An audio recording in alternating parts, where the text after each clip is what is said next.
Olá, aqui é a Nusa Batemarque e hoje teremos a nossa 7ª leitura do livro Exílio, da Christina Baker Klein. Cara, a última leitura foi muito impressionante, muito impressionante. E uma das amigas, a Cris de Nadai, falou uma coisa, eu vou ler para vocês todas, lógico, que eu pensei. Foi exatamente o que passou na minha cabeça, não na hora, depois. E eu vou compartilhar com vocês agora as mensagens para a gente debater, né? Eu deixei minha pergunta, meus comentários no final do vídeo, escrevi, deixei no final do vídeo minhas opiniões. Me contem o que vocês acharam desse episódio. Confesso que ainda estou chocada aqui. Vamos lá. A Adriana Condo. Tinha fé que Evangeline não ia morrer. Muito triste. Não estou conseguindo enxergar para onde o livro vai nos levar. Cara, isso foi um choque. Eu ainda estou com choque. A Claudinha Fogger. Ainda estava com esperança que Evangeline fosse salva. Triste. Chorei com você, Nusa. Triste também por Martina e seu gambazinho. Agora esperar para ver o que acontece. Uma hora, as histórias vão se cruzar. Até porque elas estão, porque pensando, elas estão na mesma ilha, né? O continente, não sei se é continente, mas elas estão no mesmo lugar. Que é o Van Diemen. A Paulinha. Paula, eu acho que Cecil ainda vai aparecer. Acho que de alguma forma o caminho dos dois vão se cruzar. E o lenço vai fazer com que ele indague sobre a história da Ruby. Acredito que mentiram pra ele. Putz, Paulinha, até pode ser, e tomara que isso aconteça, mas assim, eu fico pensando, pô, e aí do que valeu? Ela não vai nem ficar sabendo disso, sabe? A nossa Evangeline. Ou seja, ela morreu sem saber. Não sei nem se seria tão bom assim ele aparecer. Eu acho que eu ficaria até mais triste, sei lá. Vamos ver. Ia ser meio frustrante, sabe? Pensar que a Evangeline não participou desse retorno. A Cris de Nadai. Não foi a Cris, então. Foi outra pessoa que escreveu. Vou ver aqui quem foi. É o que eu falei que eu fiquei na cabeça. A Cris. Triste pela morte de Evangeline. Feliz por Razel ter ficado com Ruby. Que vida dessas prisioneiras. Triste pela perda de Martina. Parece que ela vai desistir da herança ancestral. E aqui ela falou uma coisa pesada, mas muito real. Outra criança sem sonhos. Muito. Cara, eu vou falar um negócio com vocês. É muito bom ler livro com vocês. A gente se sente... É tão bom você ler com amigos e amigas. Parece que você não fica tão sozinho, né? Então, se é um livro que se eu estivesse lendo sozinho, eu ia estar aqui, meu Deus, como pode, sabe? E eu fico ansiosa querendo ouvir a opinião de vocês, como se isso... Porque isso... Como não? Porque isso me dá um alento, me dá uma... Sabe? Parece que a gente tem outras pessoas que estão passando pela mesma situação com a gente, com a leitura, e isso acalma, sabe? Dá um quentinho no coração. Nossa, como é bom. Tem livros que eu fico pensando, cara, acho que se não fosse você, eu teria parado, sabe? Não esse, mas outros. Eu teria parado e teria perdido livros maravilhosos, que alguns parece que demoram mais para engrenar, né? A Elisa Mendes Fazim. O livro promete demais. Acho que Razel vai trabalhar na casa da Martina. Interessante. E vai criar a Ruby, que será a nossa protagonista. Interessante. Leitura mais pesada hoje, então só devem vir coisas mais leves, eu espero. Cara, não sei nesse livro, porque ele trata de um tema pesado, né? Mas tomara. A Sônia RDB, luto.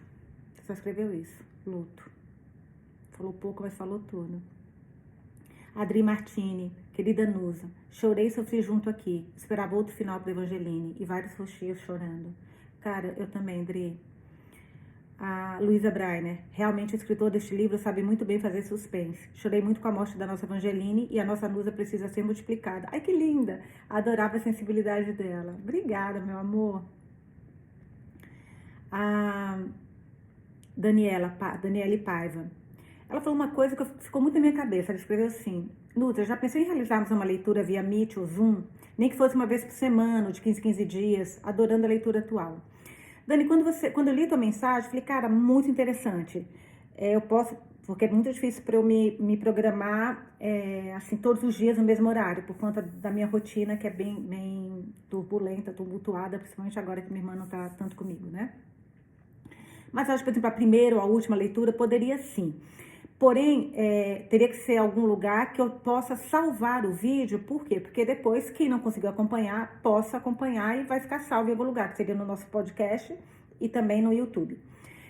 Eu não sei como seria o vídeo do Meet, que o Meet é um que eu poderia gravar, que eu poderia assinar para gravar, que eu tinha assinatura, parei de assinar, mas pode assinar de novo. É baratinho, acho que é $8 por mês, $8 por ano, não sei, é bem barato mesmo. Eu lembro que é um valor bem baixo, mas acho que é $7 por mês. E, só que eu tive uma leitura, quando a gente fazia o debate, eu acho que de mulheres que correm com os lobos, a gente tô com chá hoje, que eu tô bem, porque a gente vai no vídeo, tá vendo que eu tô com chazinho, porque eu tô meio baleada. Meu marido chegou aqui na praia gripado, me passou, eu tô, nossa, tava dormindo até agora.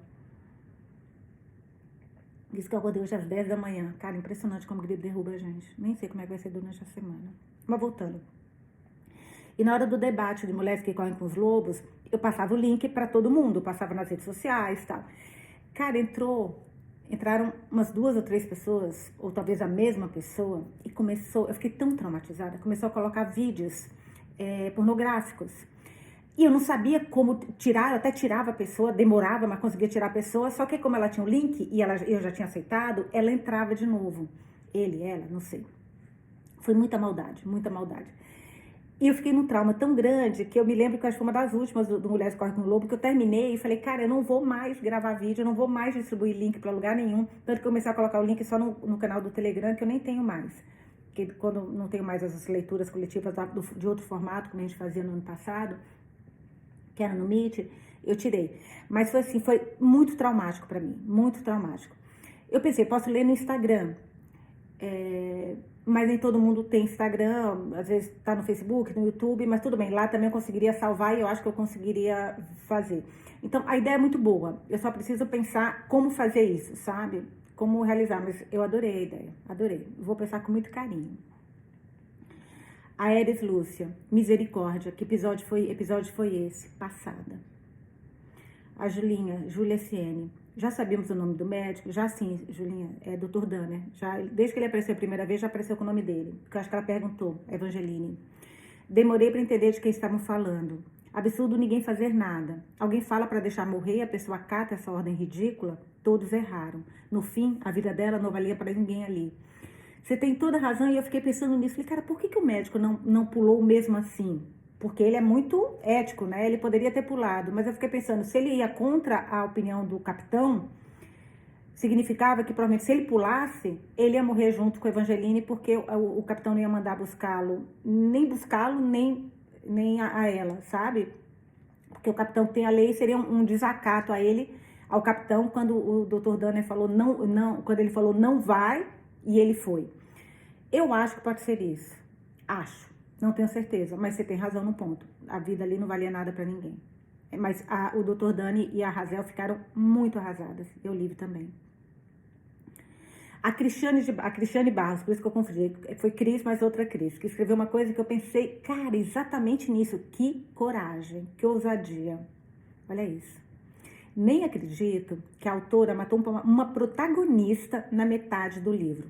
São raros os escritores que fazem isso e conseguem conduzir tão bem o restante da história. Gosto dessa ousadia. Estou amando a leitura. Então, Cris, quando você falou isso, eu falei, cara, ainda bem que foi agora e não no final, porque, gente, não tem coisa pior. Quando chega no final do livro, a pessoa mais importante morre. Você fala, não, sabe? Você sente aquela... Eu me sinto até órfã quando isso acontece. Agora, na metade do livro, matar o protagonista, que até então era o protagonista, e mudar o protagonismo da história, cara, foi o que você falou, que ousadia, que coragem. E pela escrita dela, eu acho que o livro vai ficar, eu não digo melhor, mas ela não vai perder o ritmo, não. Mas eu pensei a mesma coisa depois. Aí quando eu li sua mensagem, eu falei, cara, é isso daí.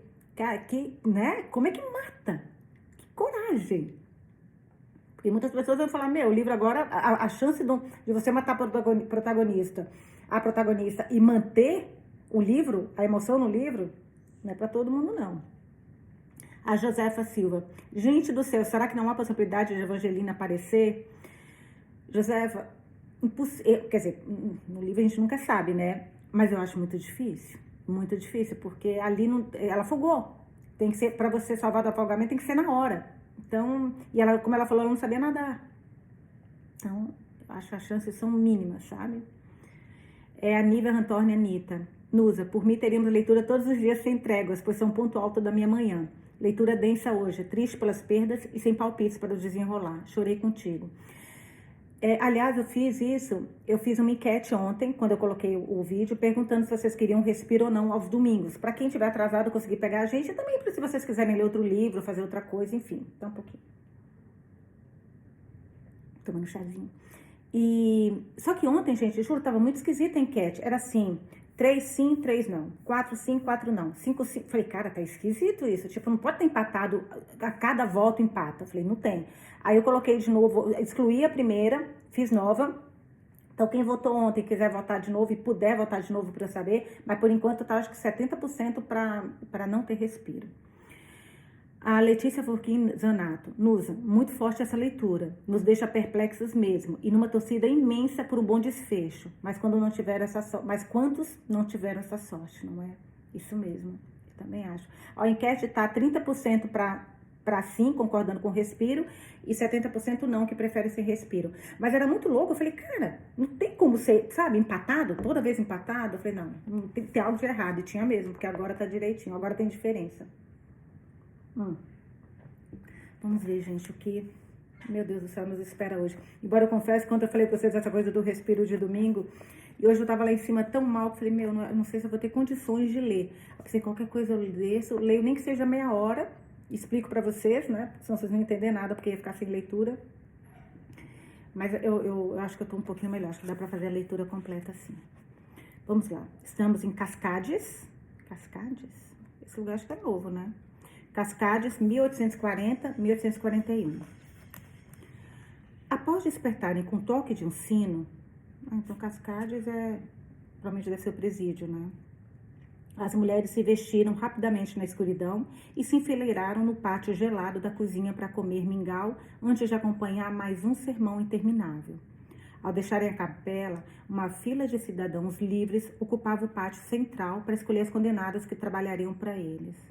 Uma fila de cidadãos ocupava o pátio para escolher as condenadas que trabalhariam para eles. De graça, lógico, né? Porque elas são pecadoras, horrorosas, mulheres de baixíssimo nível. Então, tinha que fazer o que mandassem.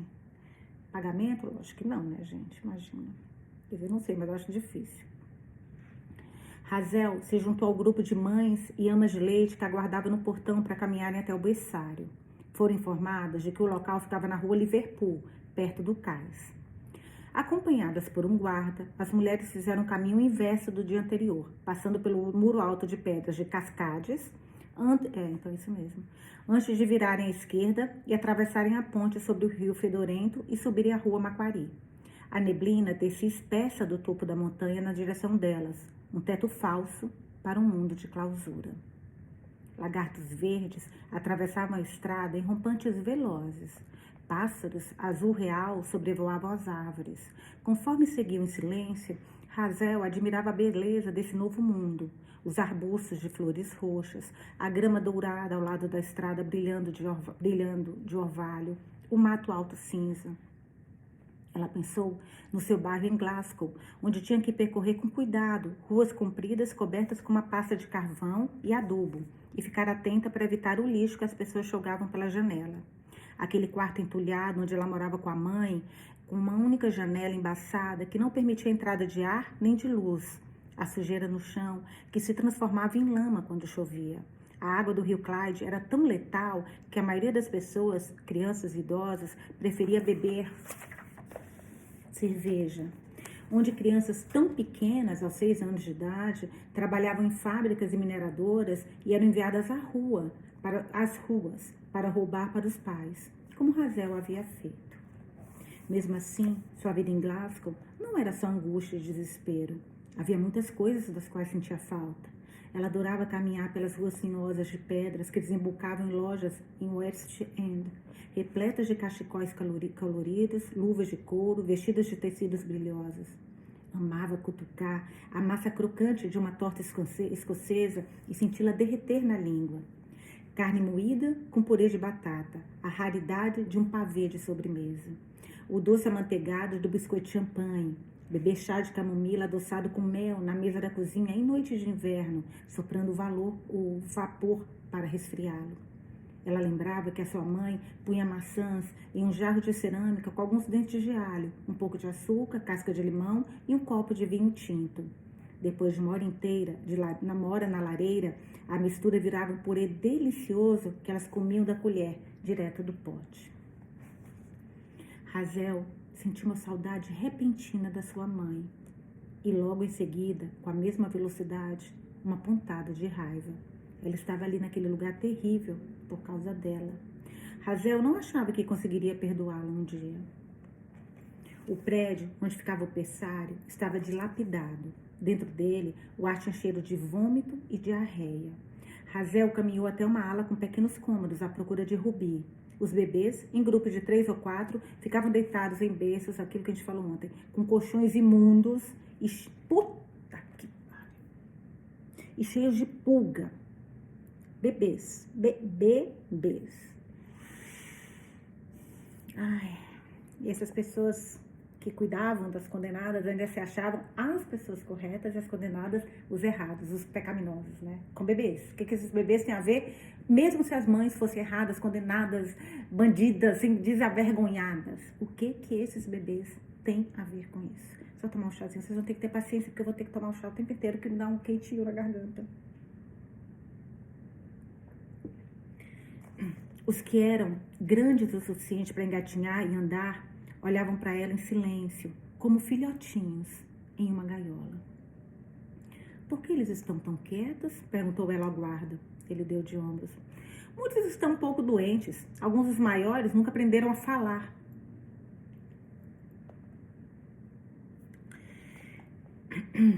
Quando Razel encontrou Rubi em um berço no andar de cima, ela também estava atipicamente quieta.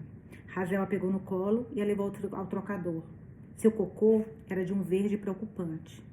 Não havia médicos naquela ala. Cara, Razel vai fazer muita diferença para essas crianças. Deus abençoe.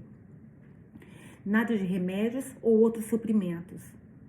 Nem sequer roupa de cama e de banho suficientes. Tudo o que Razel podia fazer era segurar a bebê, e assim ela fez. De vez em quando, Rubi resmungava.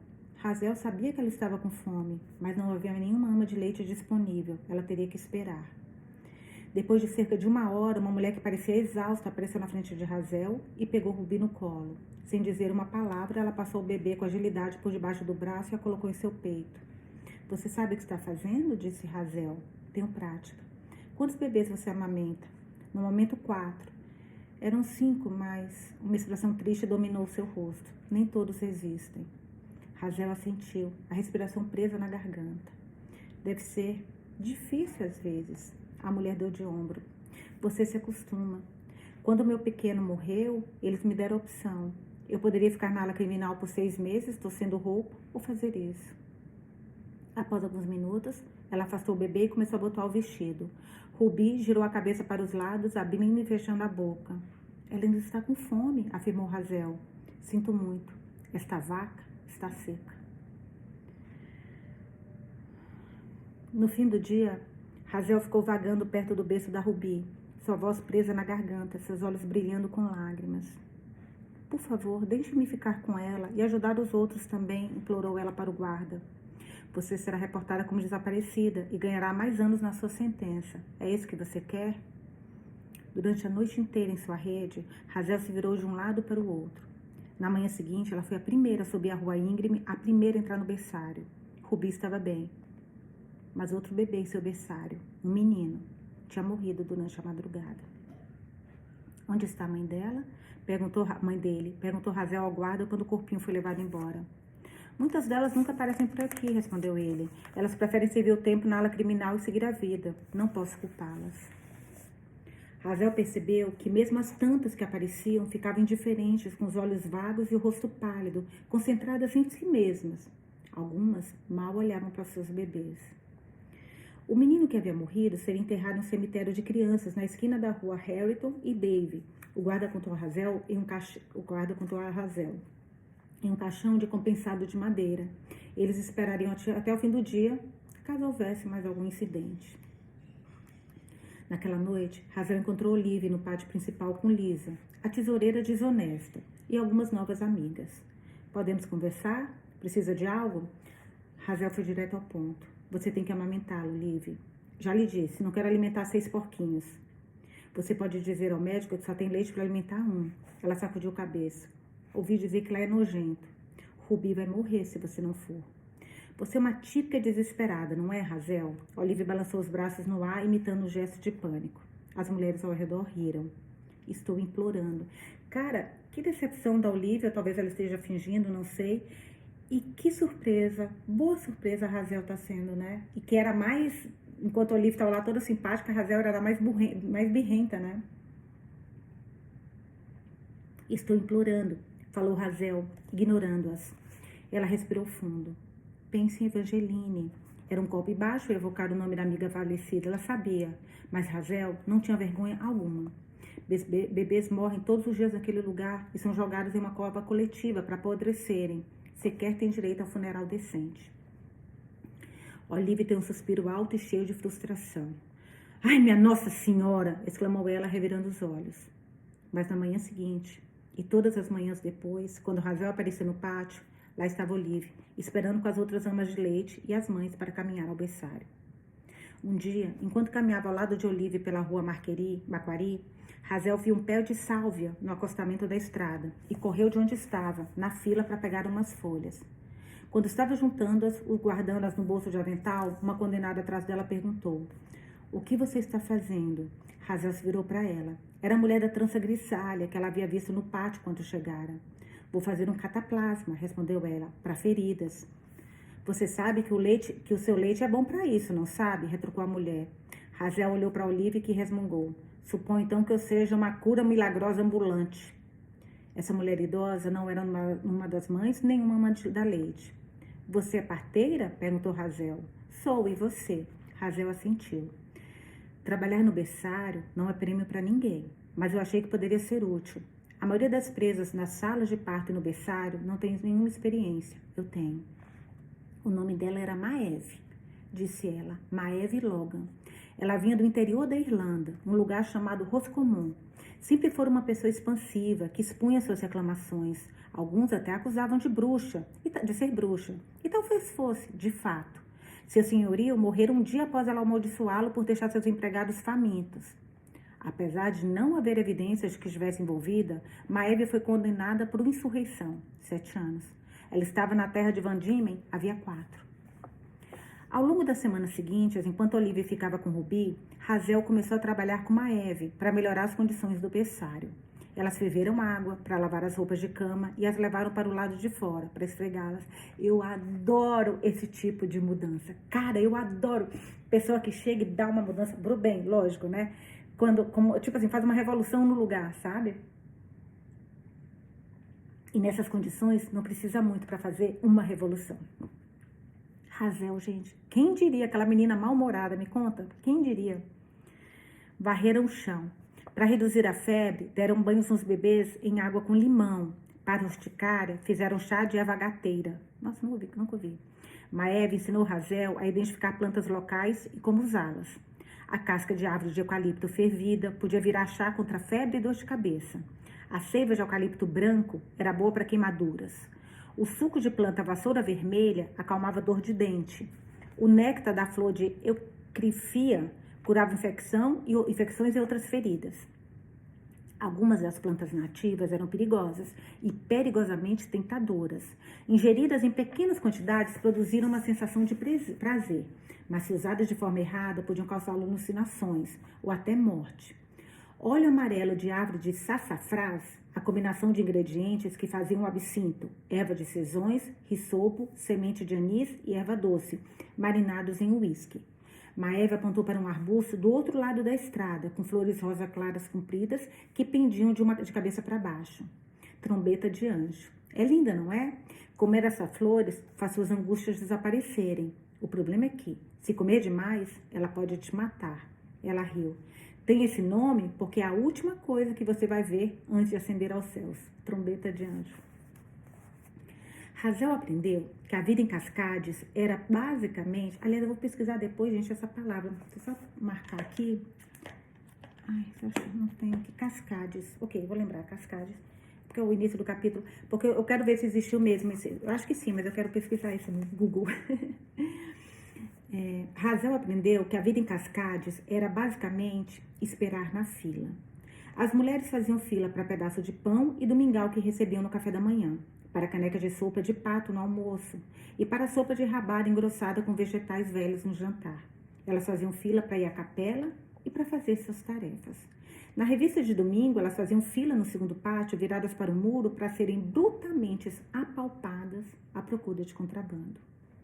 A prisão tinha sido construída para deter 250 mulheres e, no momento, haviam mais de 450.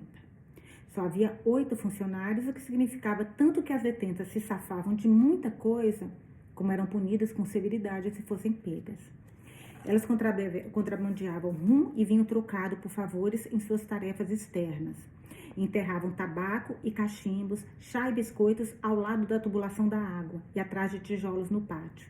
As prisioneiras mais fracas, que eram pequenas ou estavam doentes, ou que haviam perdido um bebê, ou que estavam deprimidas, ou que não estavam bem de cabeça, eram dominadas pelas mais fortes, que roubavam sua comida e qualquer coisa que conseguissem encontrar. No navio, por mais desagradável que fosse, as prisioneiras só eram punidas se causassem briga ou confusão. Aqui, você poderia ser colocada na aula criminal pelos motivos mais bestas. Por pegar uma migalha de pão que havia sido lançada por cima da grade, por cantarolar ou fazer escambo, por ser pega com um pedaço de rum. Com um pouco de rum. Algumas escapavam, ou pelo menos havia rumores disso.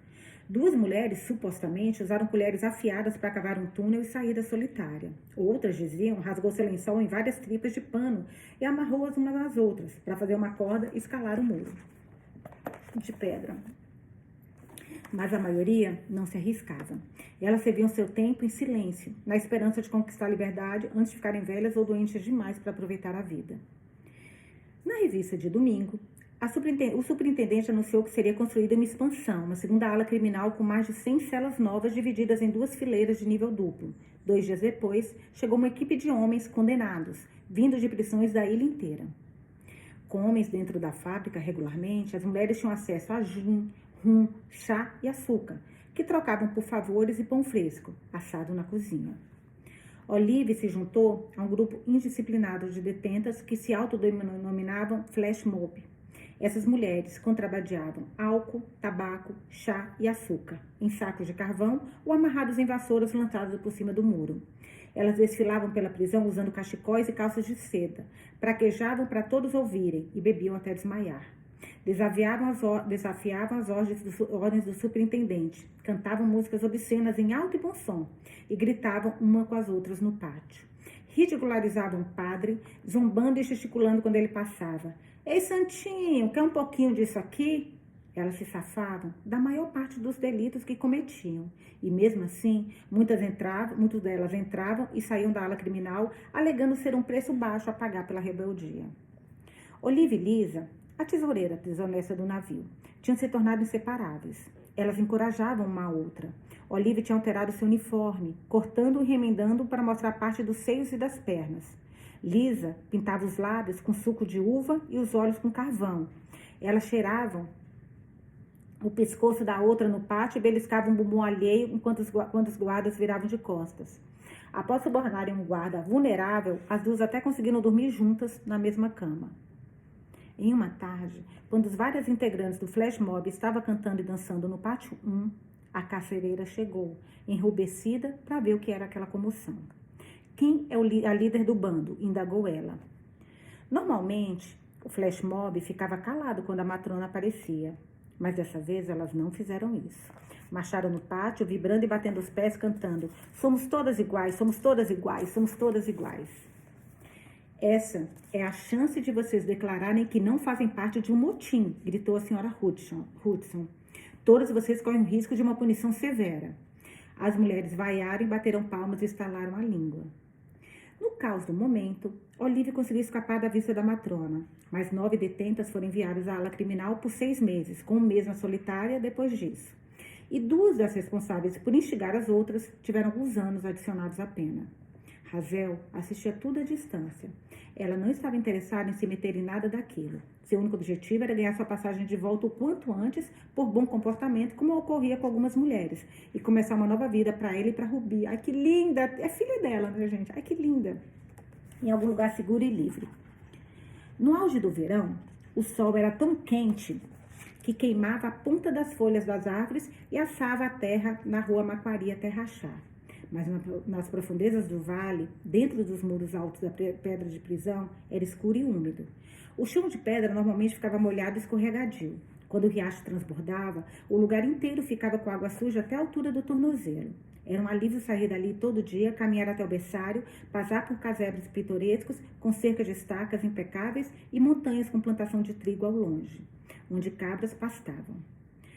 Ao longo de semanas e meses, o rosto das mulheres que caminhavam até o berçário mudou, mas o número permaneceu quase o mesmo. Novas mães se juntaram à fila. Aquelas cujos bebês já tinham completado 6 meses foram enviados à ala criminal para cumprir suas sentenças. Quando Rubi completou 6 meses, foi desmamada de um jeito forçado e Olive foi dispensada.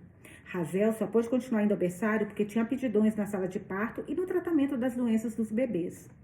Por saber que os supervisores estavam sempre de olho nela, ela tinha o cuidado de fazer rondas para segurar e trocar os outros bebês.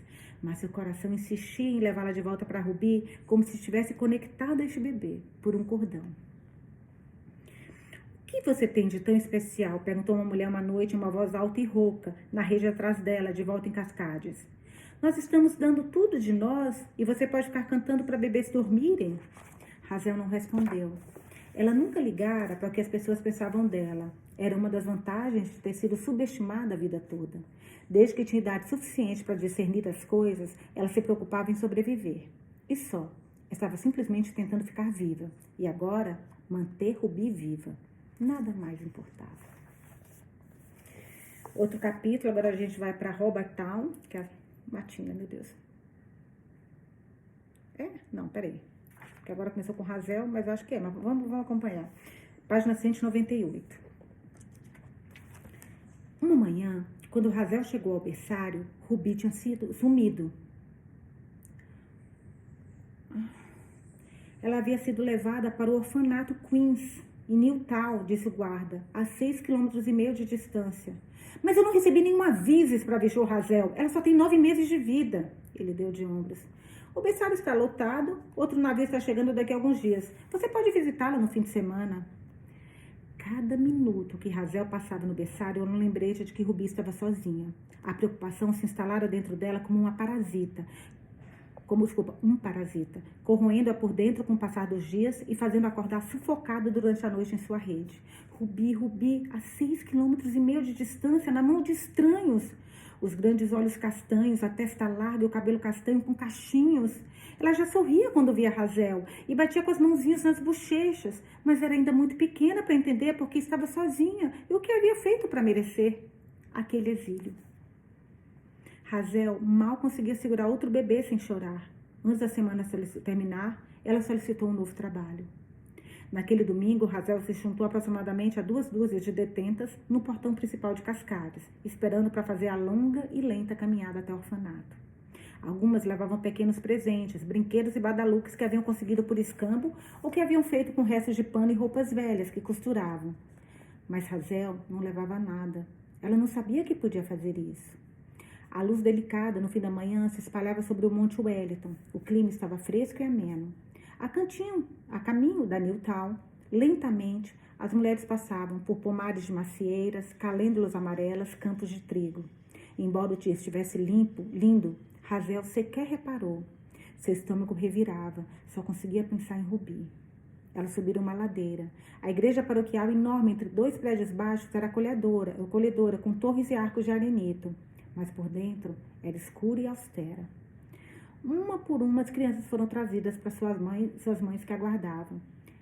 Oh, meu Deus! Mamã! Disse Rubi com dificuldade. Mamã, gente. Seu nariz estava descascando e ela tinha hematomas escuros nos braços e arranhões nos joelhos. Ai, que ódio. Rubi, sussurrou Razel várias vezes. Primeira vez que ela ama e é amada, né, gente? A nossa Razel. Não, a Evangeline também, mas esse amor é muito diferente. A caminhada de volta foi uma tortura.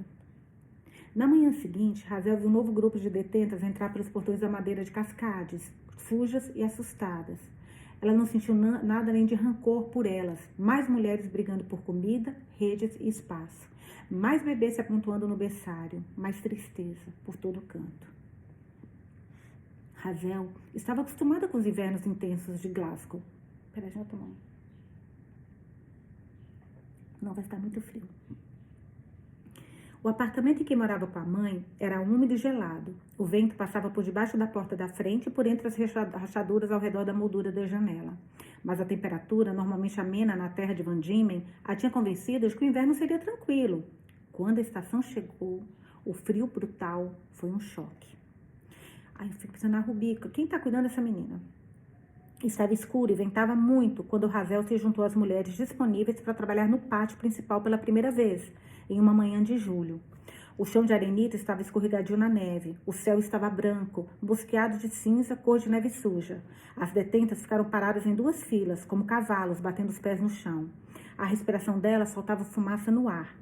Quando o portão se abriu, entraram cerca de 1 dúzia de cidadãos livres, com seus casacos grossos, chapéus de lã, em contraste profundo com os vestidos e mantos finos das prisioneiras. Será que é aqui que a gente vai ter um link, gente? Será? O cabelo de Hazel, vou voltar para minha tirinha para não ler embaixo, porque é muita tentação me descer o olho. O cabelo de Hazel estava puxado para trás, com capricho, e seu rosto lavado. Ela usava um avental branco limpo sobre o vestido cinza e um manto por cima. Maeve havia dito a ela que quanto mais apresentável e educada uma prisioneira fosse, melhor era a sua alocação. Uma casa chique não necessariamente significava patrões mais gentis, mas significava sim melhores condições de trabalho. Às vezes havia até regalias, comida extra, roupas, sapatos, quem sabe um brinquedo ou um livro descartado que ela poderia dar para Ruby. Os cidadãos passeavam pelas filas fazendo perguntas. Quais são suas habilidades? Você sabe cozinhar? Você sabe costurar? Sim, senhor, eu trabalhava como confieira, camareira. Eu trabalhava em uma fazenda, senhor, sei lavar e passar, sei tirar leite de vaca, fazer manteiga. Uma mulher gorducha e mais velha, um vestido azul marinho, sobretudo pesado e chapéu felpudo, parou na frente de Hazel e seguiu adiante, caminhando até o fim da fila. Alguns instantes depois, ela voltou. Qual seu nome, prisioneira? Hazel Ferguson, senhora. Eu nunca vi antes. Qual foi seu último trabalho? A mulher tinha um ar altivo. Provavelmente nunca havia sido presa, pensou Hazel. Eu trabalhava no berçário. Você tem um bebê? Uma filha. Ela está no orfanato, Queens agora. Você mal parece... Hazel falou a verdade. Tenho 17 anos. A mulher assentiu. Quais são suas habilidades?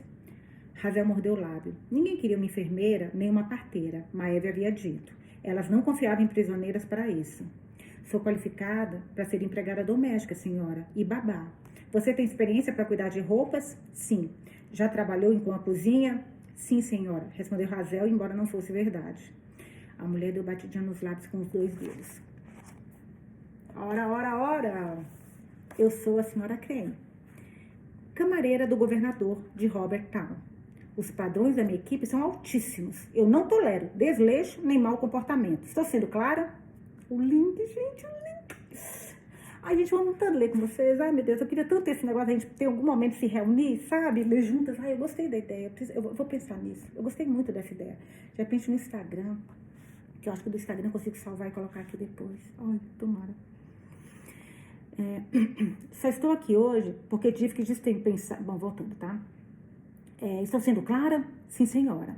Só estou aqui hoje porque tive que dispensar a última detenta. Sinceramente, eu preferiria não usar os serviços de uma prisioneira, mas não há o que fazer. Simplesmente não há serviçais livres o suficiente. A senhora Crane ergueu o braço e a matrona rapidamente se aproximou. Essa aqui deve servir, senhora Crane, disse ela. Nós não tivemos nenhuma reclamação.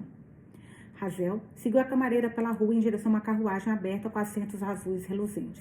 O Monte Wellington à frente, ameaçador, estava coberto de neve. Hoje você se sentará na minha frente, avisou a senhora Crane de forma brusca. A partir de amanhã, fará essa viagem em uma carroça com as outras empregadas detentas, antes do sol nascer. Hazel não entrava em uma carruagem desde os 6 anos de idade, quando visitara o vilarejo vizinho de Trum, no único feriado em que viajara com sua mãe. Havia outra pessoa, um homem na carruagem. A respiração dele tinha cheiro de álcool e ele ficava colocando a mão sobre o joelho da sua mãe. Ela havia prometido que as duas comeriam panquecas e sorvete em uma loja de chá e fariam longas caminhadas pela paisagem litorânea. Mas no fim, Hazel passou bastante tempo tremendo de frio no vento da praia, enquanto a mãe e seu novo amigo estavam explorando as lojas, a mãe dissera. Mais uma decepção. Mas a carruagem era bonita, Hazel lembrava. Agora, ela estava sentada ao lado da senhora Cray, tentando não tremer de frio em seu manto. Os cavalos trotaram firmes pela rua Maquari antes de virarem uma entrada longa, cercada de eucaliptos. Elas pararam na frente de uma casa majestosa de anenito, com 2 escadas curvadas que davam na porta da frente. Hazel seguiu a senhora Cray até a ala dos empregados, onde, como lhe fora dito, ela trocaria de roupa antes e depois do seu turno de trabalho. Os vestidos azuis de algodão para as empregadas detentas usarem ficavam penduradas em um cabide. Aventais, toucas, anáguas limpas e meias ficavam dobradas em prateleiras. A senhora Cray mostrou a Hazel onde lavar o rosto e as mãos antes de começar a trabalhar todos os dias. E deu a ela um pente, que as detentas não podiam ter na prisão, para repartir o cabelo ao meio antes de prender-o para trás e colocar a touca por cima. Uma empregada prisioneira deve estar sempre ocupada, avisou a senhora Cray. Ela não deve fofocar, nem rir alto, nem se sentar, a não ser que esteja costurando roupas ou polindo a prata. Você é expressamente proibida de abrir a porta da frente. Esse é o trabalho do mordomo, disse ela enquanto andava com Hazel pela casa. Você não deve falar diretamente com nenhum membro da família dos Franklin, nem com visitas. Deverá usar as escadas e os corredores dos fundos. Sempre que possível, fique fora do alcance da vista. 2 das empregadas, com quem Hazel falou no fim da manhã, deram alguns conselhos a ela. Às vezes, Sir John as apalpava em momentos e locais que elas menos esperavam. Ora só, diz John. Portanto, era preciso ficar alerta. Olha só, gente, a gente nunca conhece as pessoas, mas Sir John, safado. Lady Franklin culpava as empregadas por qualquer coisa que estivesse errada. A senhorita Eleanor não era muito inteligente e podia exigir bastante. Uma vez, ela insistiu que uma empregada prisioneira ficasse acordada até a noite toda, fazendo a bainha de um vestido que ela talvez fosse usar em uma festa. No fim, acabou usando outro vestido. Elas também contaram a Hazel que os Franklin tinham trazido uma menina aborígene, como uma espécie de experimento esquisito. Ela ficava instalada em um quarto infantil, um dos caprichos de Lady Franklin. Como é a garota? Perguntou Hazel. Parece solitária, pobrezinha. Ela tinha um fuinha de estimação, mas o cachorro de Montagu devorou o bicho. Era um gambá, eu acho, corrigiu a outra. Ouvi falar que os nativos só falam o próprio dialeto, mas essa menina fala francês e inglês. Talvez os mais espertos possam ser treinados. Olha a expressão, gente. Treinados. Falou a primeira. Ela melhora ainda mais. Como os cachorros. Não, ela conseguiu melhorar a frase. Meu Deus do céu. Hazel ficou curiosa para conhecer aquela criança. Ela nunca tinha visto um aborígene. Eles eram realmente tão diferentes, mas não disse nada. Ela não faria nenhuma fofoca, nem perguntas, nem prejudicaria seu novo posto de trabalho. Tudo que ela queria fazer era segurar esse trabalho com as 2 mãos, servir seu tempo na prisão e ir embora. Durante as semanas seguintes, na casa do governador, Hazel se readaptou à rotina. Logo após o sol nascer, assim que chegava, ela corria até o galpão atrás da cozinha para pegar lenha para o fogão.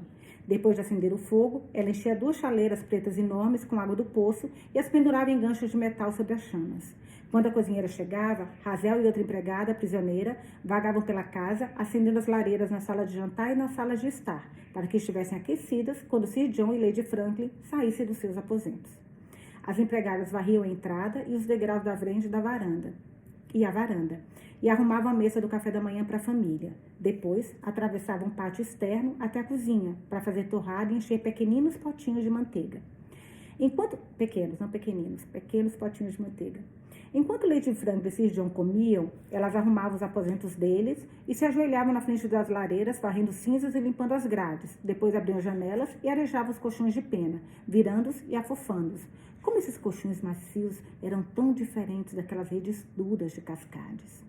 Elas tiravam poeira de quadros e cadeiras estofadas e prateleiras cheias de livros. Carregavam os pinicos do quarto da família até o banheiro externo, atrás do estábulo, onde os esvaziavam e os lavavam com água do poço. Quando os Franklin terminavam o café, Hazel tirava a mesa e lavava a louça suja para a cozinha, para lavá-la na pia de pedra, tomando cuidado para não quebrar as peças delicadas. E então podia tomar café. Havia cozida com chá, torrada e mel. Depois, limpava os candelabros e lampiões. O dia inteiro, ela enchia as chaleiras. 2 vezes ao dia, ajoelhava-se na frente do fogão da cozinha, varria as cinzas e limpava a grade. Quando as tarefas matinais haviam terminado, o trabalho de Hazel variava cada dia. Às segundas-feiras, ela limpava a cozinha, tirava tudo dos armários e gavetas e esfregava o chão de pedra apoiados na mão e joelhos, fazendo o melhor que podia para não ficar no caminho da cozinheira. Terças e quartas eram dias de lavar a louça.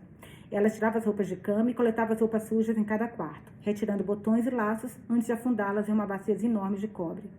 3 empregadas prisioneiras torciam as roupas para tirar o excesso de água antes de estendê-las no pátio ou pendurá-las no varal.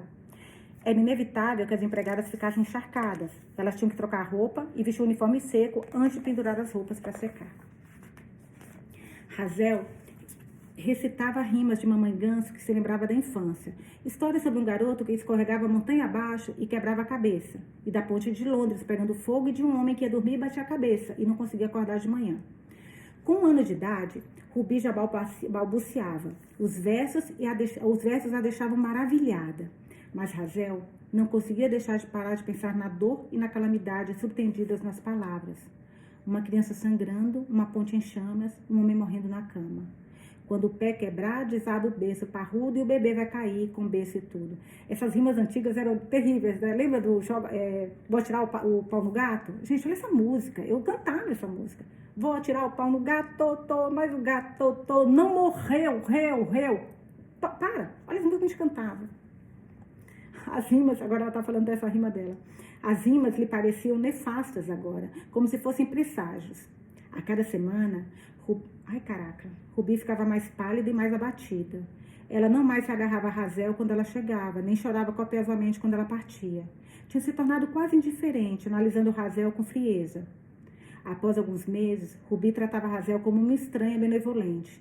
Deixava que Hazel brincasse e cantarolasse com ela, mas parecia tolerar aquilo como um gato lutando contra um abraço que não queria ganhar.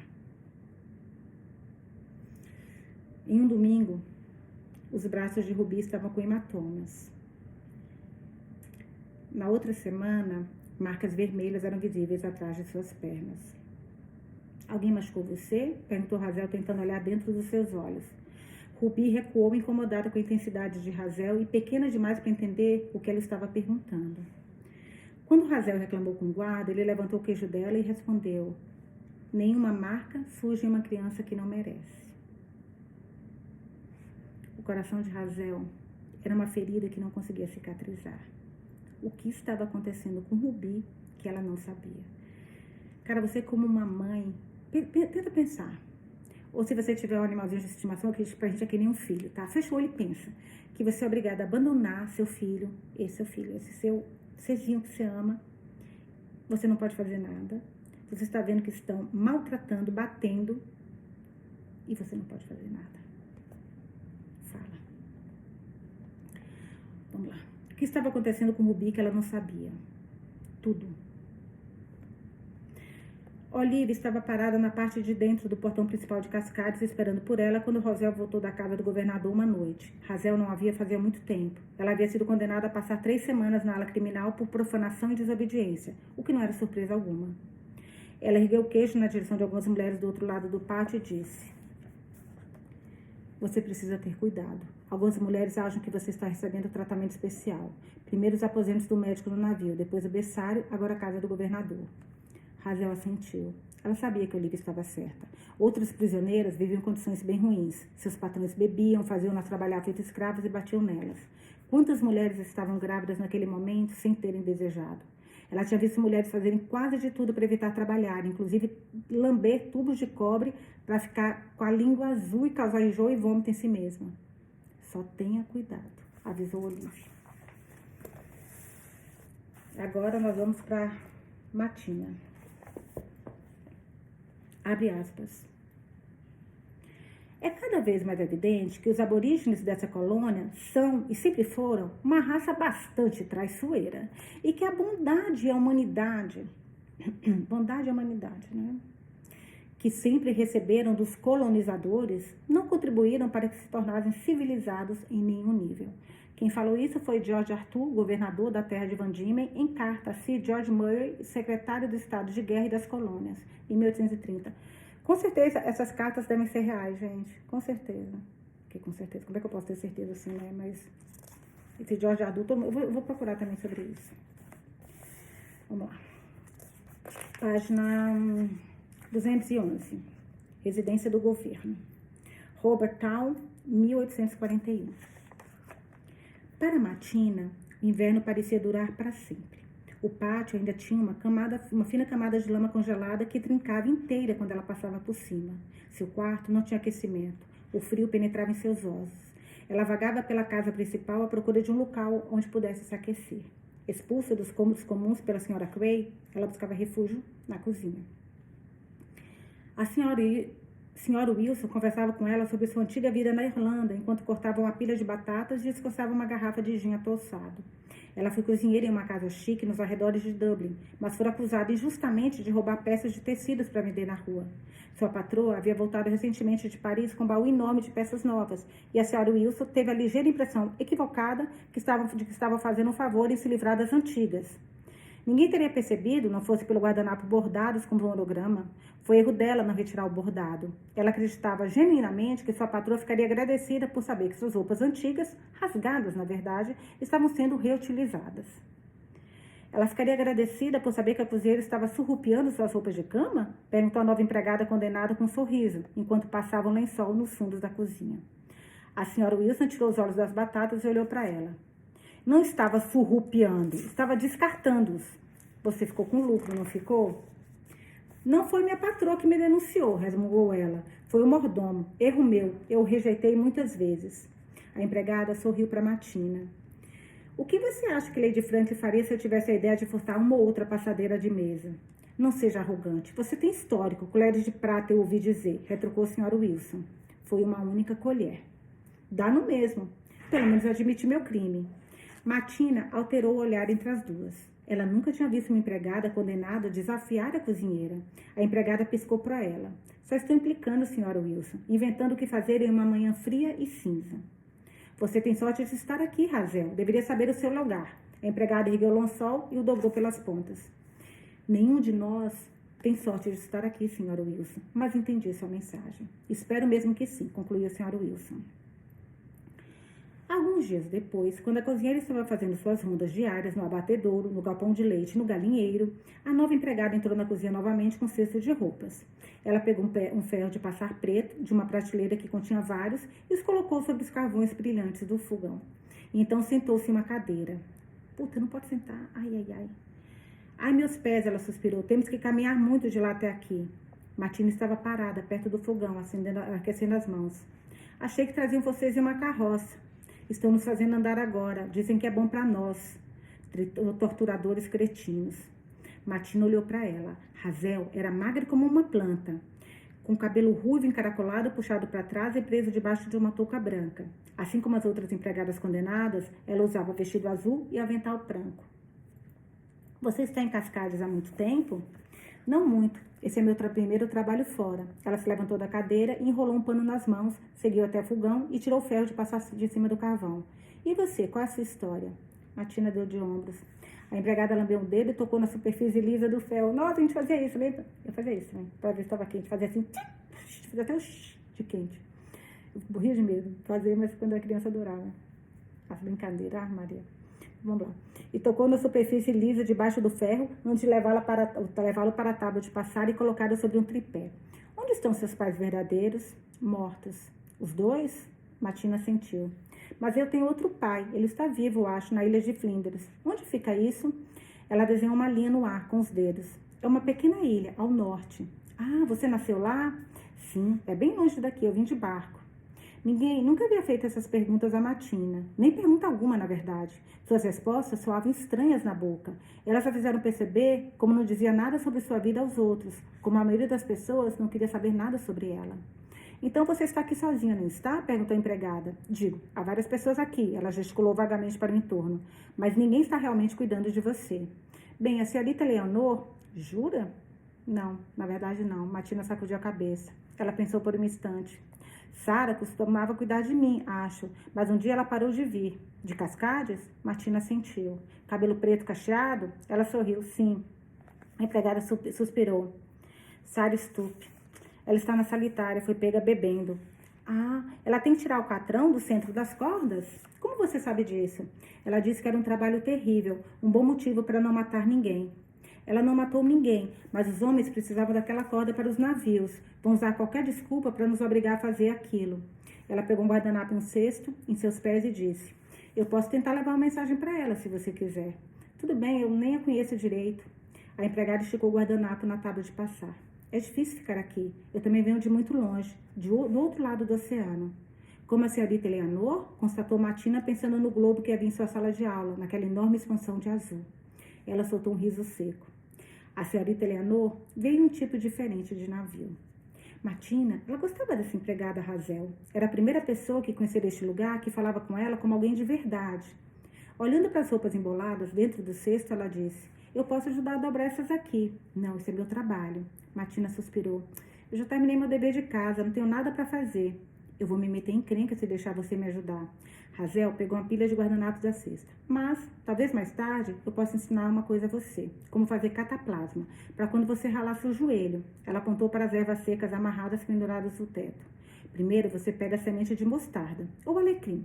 Moe e mistura um pouco de banha. Talvez, ou cebolas macias. Matina olhou para as ervas penduradas. Olha quem vai ser a preceptora da nossa Matina, gente. Que vai ensinar a nossa Matina a ser a Lakshmi.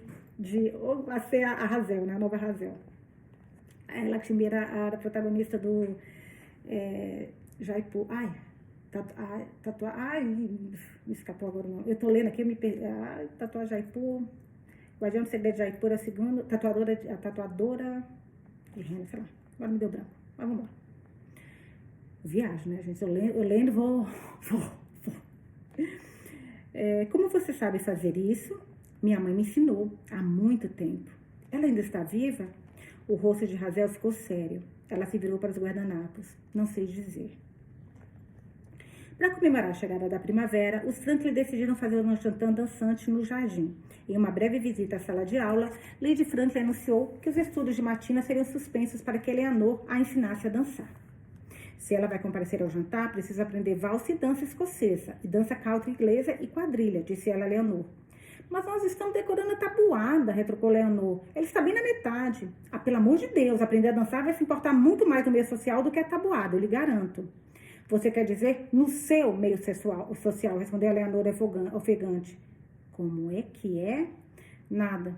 O que você acha, Matina? Você gostaria de aprender a dançar? Eu sei dançar, respondeu Matina. Eleanor e Lady Franklin se entreolharam. Isso é diferente, explicou Eleanor. Durante os primeiros dias, Eleanor se sentou com Matina na mesa da sala de aula e desenhou os passos em um quadro negro, marcando com X cada participante e setas apontando para onde cada um deveria ir. Depois, as duas começaram a praticar juntas no pátio atrás do galinheiro. Eleanor estava envolvida demais na própria vida, além de intelectualmente desinteressada, para ser uma boa professora. Ela pulava de um assunto ao outro como se estivesse riscando itens de uma lista. Mas, no fim, esses mesmos atributos a transformaram em uma excelente instrutora de dança. Suas bochechas ficavam rosadas, seus olhos brilhavam, quando cada passo que dava era admirado e imitado. Ela parecia tão bela ao girar. Assim que se cansava de uma dança, trocava para outra. Ela era extrovertida e persistente. Estava feliz em passar horas demonstrando os movimentos da dança. Em uma tarde ensolarada no pátio, Eleanor retrucou um garoto do estábulo, 2 empregadas condenadas, 2 motoristas ociosos e o mordomo para praticar com elas. Ao saber que o mordomo-chefe, Sr. Green, tocava violino, ela o convenceu a tocar uma canção animada. A temperatura estava agradável e a atmosfera descontraída. Era emocionante encostar na mão de outra pessoa em público, sem sentir medo da rejeição. Para Matina, as danças com seus passos coreografados eram tão lógicas quanto a matemática. O encaixe cuidadoso de uma sequência, uma série de movimentos que, quando realizados na ordem correta, produziam o resultado desejado. Depois que havia dominado os passos, era como se seu corpo se movesse sozinho. Logo estava ajudando Eleanor a conduzir os outros participantes aos seus respectivos locais.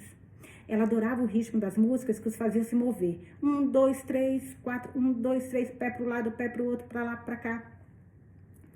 Ela vai estar pronta a tempo, não vai? Perguntou Lady Franklin a Eleanor uma semana antes da festa. Sim, estará, ela está aprendendo.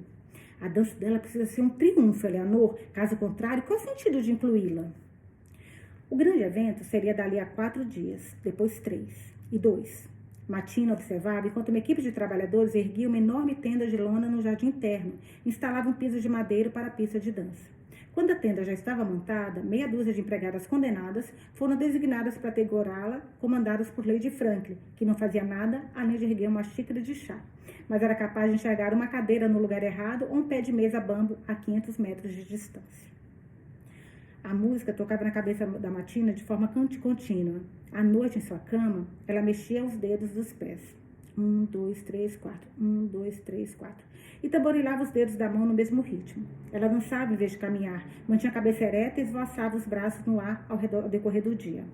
Os empregados da casa estavam mais amigáveis com ela do que haviam sido até então. Eles sorriam quando a viam vindo pelo corredor, elogiavam seus passos, faziam perguntas sobre as diferenças entre a valsa e a quadrilha. Ai, se deu o ar-condicionado do calor aqui. Só a senhora Cray, que passava pelo prédio enquanto Martina praticava seus passos de dança, que fazia críticas. Lembre-se que essas danças são danças formais inglesas, Martina, disse ela com a testa franzida. Você deve controlar os seus impulsos aborígenes.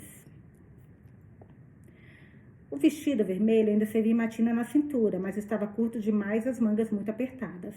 Ela estava de pé em um banquinho no centro do quarto, enquanto Hazel, sentada no chão, marcava a saia ao redor dela com alfinetes. Está muito escuro aqui, resmungou ela. Mal consigo ver o que estou fazendo. Martina olhou para baixo, para o cabelo avermelhado e as sardas que se espalhavam pelo braço de Hazel. Um pendente arredondado de metal ao redor do seu pescoço brilhava sobre a luz âmbar fraca. O que é isso? Perguntou ela apontando. O quê? Hazel encostou no pescoço. Ah, até esqueci que estava com isso. Vire-se, preciso marcar a parte de trás. Era de uma amiga. Olhando sobre seu ombro, Martina perguntou. Por que sua amiga não está usando? Boa pergunta, né? Hazel ficou em silêncio por um instante. Então respondeu. Ela morreu. Isso é tudo que sobrou dela. Bem, exceto o quê? Uma coisa ou outra. Um lenço. Hazel puxou Martina delicadamente do braço. Terminamos. Vamos tirar essa roupa e eu vou costurá-la antes de ir embora. Quando Hazel estava atrás dela, abrindo os botões, Martina disse. Eu usava um colar de conchas verdes que minha mãe fez, mas a Lady Franklin pegou. Ai, eu sinto muito. Quer que eu pegue de volta para você? Martina sacudiu a cabeça. Você vai acabar na solitária como Sarah Stupe. E eu nunca mais vou vê-la também. Nossa. Mais um capítulo. Residência do governo. Página 218. Robert Tal, 1841. O dia do baile. Vocês ficam preocupados? Eu fiz em baile. Eu não estou pronta. Deixa eu contar. Christina Baker Klein, autora desse livro. Deixa eu te contar. A gente acabou de passar para a morte do gambazinho dela. Acabamos de passar pela morte da Evangeline. Acabamos de passar pelos problemas com a Ruby. Assim, dá um fôlego pra gente, por favor. Que esse baile seja lindo, que a Martina seja coroada de sucesso. Duvido que isso aconteça, mas vamos ter fé. Vamos lá. O dia do baile estava atipicamente úmido para a época. No final da manhã, as acácias amarelas nas mesas debaixo da tenda estavam caídas dos seus vasos. No meio do dia, uma cortina de névoa envelopou as árvores. Sir John havia decidido que a festa deveria ser do lado de fora, e Lady Franklin reclamava para quem quisesse ouvir. Era fácil para ele insistir, já que não fazia absolutamente nada no planejamento. No fim da tarde, ela enviou 2 empregadas condenadas até a cidade para comprar leques de papel. 3 dúzias, não, 4. E mandou Hazel preparar um banho de lavanda em seus aposentos. Às 18 horas, quando os primeiros convidados chegaram, o ar ainda estava grudento dentro de calor. Lady Franklin, após consultar os músicos e a senhora Cray, decidiu atrasar um pouco o horário da dança para as 20h30, quando certamente já estaria mais fresco. Sir John, esguio como um bombate dentro de um terno apertado demais em seu corpo, encontrou Martina e Eleanor, que usavam vestidos de tafetá creme de gola redonda que combinava com seu vestido, na entrada da pedra da residência do governo. Não estamos todos elegantes? Lady Franklin insistiu para que eu dance com você, Martina. Está preparada para ser o centro das atenções? Ela estava. Durante o dia inteiro havia sentido um frio na barriga. Cara, eu confundi, eu achei que a Lady Franklin tivesse pedido para dançar com a filha dele. Ainda falei, nossa, que bonitinho que a Lady Franklin falou, mas não com a Martina. Ela estava. Durante o dia inteiro havia sentido um frio na barriga. Ela estava pronta, né? Frio na barriga de ansiedade. Agora sua pele brilhava com blush e seu cabelo estava penteado e com gel, presos em laços de veludo que combinavam com o laço preto na sua cintura. Ela estava usando meias novas vermelhas e sapatos minuciosamente polidos. Seu vestido escarlate havia sido passado e engomado e a saia longa favalhava nas pernas. Não acredito que ela vá lhe constranger, papá. Basta lembrar dos passos, falou Eleanor. Minha única preocupação é que eu possa constrangê-la, retrucou Sir John com elogio galanteador. Sinceramente, achei que meus dias de baile de debutante já tinham ficado para trás. Ao oferecer os braços, ele os acompanhou até a tenda, onde Eleanor se juntou a um grupo de meninas em vestidos coloridos e Matina e Sir John foram rapidamente rodeados por uma multidão. Matina conhecia alguns dos convidados, mas a maioria lhe era estranha. Ela cumprimentou as pessoas que reconheceu com um sorriso e tentou ignorar as outras que a fitavam, boquiabertas.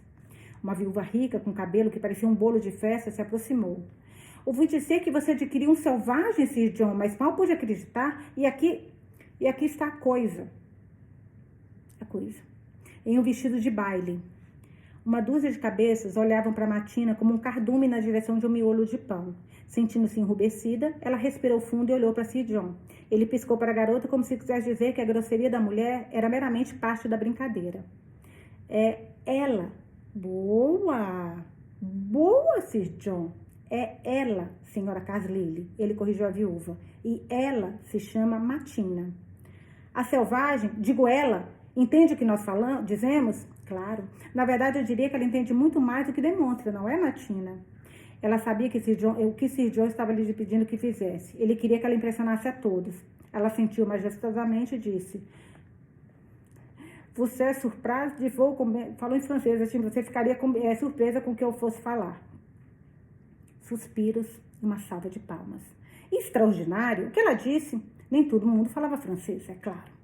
Acredito que seja, você ficaria surpresa com tanto que eu sei. Respondeu Sir John, olhando ao redor com um sorriso satisfeito.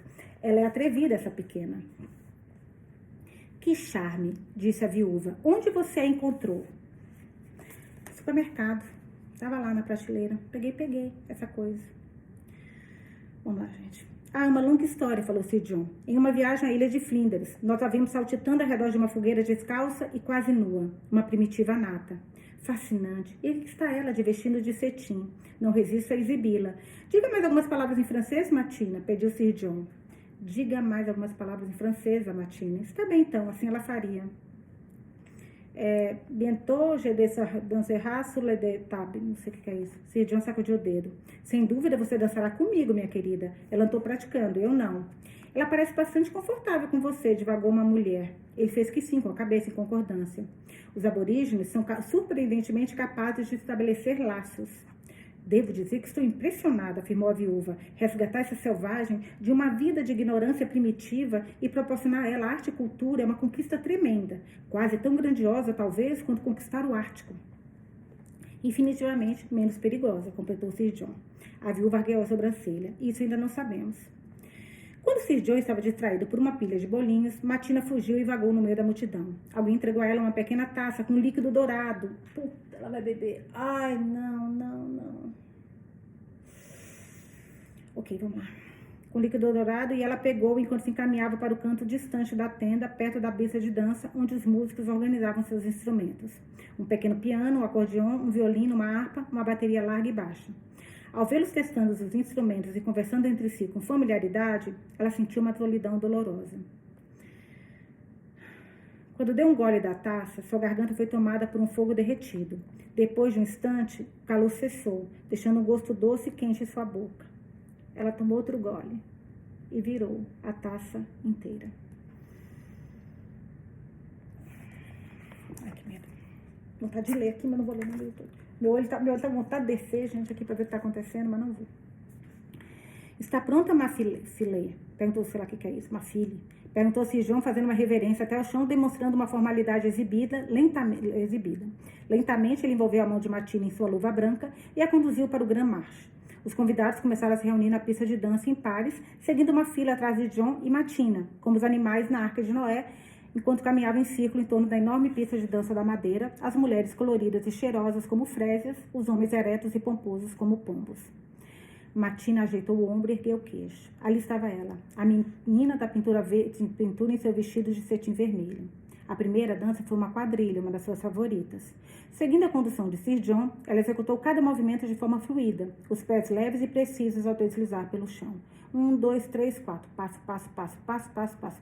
Mas a alegria que sentira ao dominar a dança havia se esvaído. Nas mesas redondas, logo além do perímetro de dança, as pessoas conversavam por trás de seus leques, exclamando e apontando, mas ela as ignorou. Afinal de contas, ela era bidimensional, imune a olhares e sorrisos. Dançando em ciclos ao redor dela, Sir John falou: você está causando uma bela impressão, minha querida, sabe disso, não sabe? Gire, mostre a eles a mocinha que você se tornou. Em passos curtos, no tempo da música, a menina do retrato se virou, a saia escarlate bufando ao redor. Quando ela e as 3 moças em seu grupo se reuniam no meio, não significava nada para ela que 2 delas só fingiam encostar em suas mãos. Entre as danças, como era costume, acompanhados por piano alegre, Sir John e Martina faziam cena falando com os outros pares da dança, fingindo conversas e rindo. Ela abriu os olhos e erguia o queixo ainda mais alto, imitando a supervenciência de Lady Franklin, quando dignidades de Londres vinham visitar Sir John, que parecia reconhecer o teatro... que vinham visitar. Só isso, ponto. Sir John, que parecia reconhecer o teatro, observava Martina, com satisfação e perplexidade. Após algumas danças, o rosto dele começou a ficar bastante vermelho. Ele ficava secando a testa com lenço, tentando disfarçar o suor que escorria pelo seu pescoço e molhava seu colarinho. Eleanor, que dançava aos lados deles, pareceu preocupada. No final da quadrilha, ela segurou a mão do pai. Vamos descansar, que tal? Estou bem, filha querida, protestou ele enquanto ela conduzia a uma mesa vazia. Não quero atrapalhar suas chances com aquele solteiro cobiçado. Está tudo bem, disse ela. O doutor Dani, olha só o médico, gente, o médico está aí. Pode até ser bonito. O médico está aí, Razel também. Vamos lá. Está tudo bem, disse. Demorei para fazer a ligação. O doutor Dani pode até ser bonito, mas é um pouco chato. Não para de falar sobre os direitos dos presidiários. Então, de toda forma, use-me como desculpa para despistá-lo. Sir John se afastou em uma cadeira. Diga à sua mãe que você me obrigou a sair da pista de dança. Madrasta. E ela deveria me agradecer, retrucou Eleanor sarcástica. Pelo menos alguém está cuidando de você. Martina, agora sem parceiro de dança, ficou parada ao lado de uma pilastra de madeira da tenda, assistindo aos animais da Arca de Noé se enfileirarem para a dança escocesa. Não. Vendo outra taça daquele líquido dourado em uma bandeja de prata, ela deu um gole e engoliu rapidamente, sentindo o calor descer o caminho todo pela sua garganta até seu estômago. A música começou com um violino animado. As mulheres se viravam, suas saias esvoaçando, enquanto circundavam seus parceiros. Conforme a música ia ficando mais alta e mais acelerada, as mulheres batiam palmas, no ritmo, enquanto os homens saltavam no ar, estalando os dedos dentro das luvas brancas. Ao observar os convidados de pele pálida e tonalidades pastel à distância, Martina percebeu claramente algo pela primeira vez, como se levantasse uma névoa dos olhos. Sim, ela podia posar como a menina do retrato, do vestido de satim e laçarotes no cabelo. Ela podia dominar os passos da quadrilha e da dança de debutantes, e da dança escocesa. Ela podia falar inglês e francês e fazer reverências como uma princesa. Mas nada disso seria suficiente. Ela jamais seria um deles. Mesmo se quisesse, ela jamais pertenceria a este lugar. E talvez nem quisesse pertencer. Ela ficou tonta, como se estivesse girando em círculos, e parou para recuperar o fôlego. Bem lentamente, ela começou a cambalear de um lado para o outro. Sentiu a música penetrar pela sola dos seus pés. O som grave do violino como o compasso de uma bateria. Seus pés se moviam leve debaixo do vestido, seus pequenos passos imitando os passos exagerados dos convidados dançando. Ela sentiu o ritmo como uma força interna. Ela sentiu o ritmo como uma força interna, elevando-se dos dedos dos pés até as coxas, da barriga até os ombros e pelos braços, até a ponta dos dedos das mãos. Ai, meu Deus, que nervoso. Ao fechar os olhos, ela sentiu o calor das antigas fogueiras em suas pernas. Viu o brilho laranja entre as pálpebras. Ouviu Pali esfregar as mãos na pele de um tambor e começar a fazer um ritmo, enquanto as palavras os palauá idosos cantavam no compasso e um bando de patos voava no céu. Movendo-se mais rápido agora, tô comendo. Martina ergueu as costas, acompanhando a música com seu corpo inteiro. Ela se lembrou de coisas que achava que tinha esquecido. Droer Medene pulando e se contorcendo sob o céu da noite. Moiné dançando pela ilha, descendo até o chão e subindo as estrelas, balançando e gingando, curvando e girando. Um movimento de êxtase, uma obliteração de tristeza. Uma celebração à vida dela, dos seus pais, sua mãe, seu pai, Pali, Valuká. A vida dos ancestrais, dos quais ela não se lembrava, e da irmã, que nunca conhecera. A música foi sumindo até que parou. Martina abriu os olhos. A festa inteira parecia estar olhando para ela. Conforme seus sentidos foram voltando, ela ouviu o tilintar de prata tocando na porcelana, uma risada aguda. As mulheres se reuniram em grupos, sussurrando por trás dos leques. Eleanor estava sozinha, no rosto um sorriso de descrença. Martina sentiu o cheiro de água de rosas e em seguida das ideias de vinagre, o perfume forte das acácias, o aroma de licor de passos em sua respiração. Lady Franklin estava marchando na direção dela, um sorriso congelado nos lábios, as maçãs do rosto vermelhas como uma boneca pintada. Quando parou, ela se agachou e murmurou: "Mas que diabos foi isso?" Martina olhou dentro dos olhos dela. "Eu estava dançando."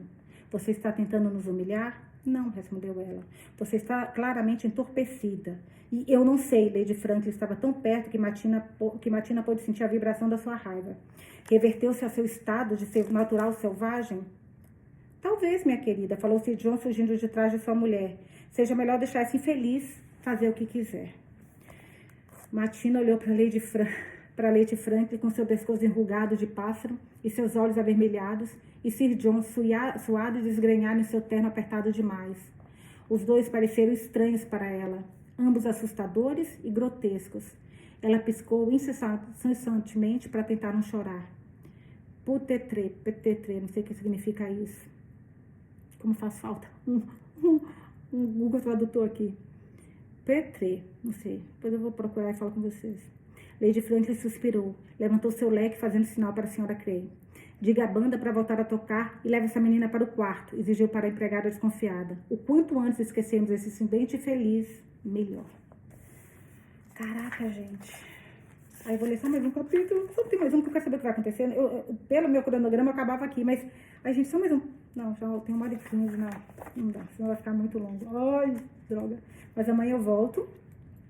Quero saber o que vocês acharam da leitura de hoje. Cara, eu sinto, e pode ser que eu esteja enganada, que a Martina, ela ter tomado essa decisão de, tipo, dar um basta, sabe? Tudo bem, foi a bebida que fez com que ela fizesse isso. Mas, cara, ela mora num quarto, sem janelas, sendo criada para... Ela não é nem uma... Ou seja, para os aborígenes, ela não seria considerada uma aborígene mais, e para os ingleses, ou para o pessoal, qualquer um, ela não é uma dama. Então, ela está no limbo, né? Eu acho que para ela, essa criação não está fazendo bem. O que vai acontecer com ela, eu não sei, mas aqui na casa deles, eu acho que ela não deveria ficar, sabe? Mais. Como a gente viu, eles ficam lá até 1843, então, de qualquer jeito, eu não acho que ela iria com eles para Londres, mas vamos ver o que vai acontecer. Queria saber a opinião de vocês. Essa parte da Hazel com Ruby me deixou muito triste, a Ruby sendo maltratada, muito triste, estou ansiosa para saber o que vai acontecer. A gente já está na parte final do livro. Graças a Deus, falta acho que mais 3 ou 4 leituras. Beijos, até amanhã.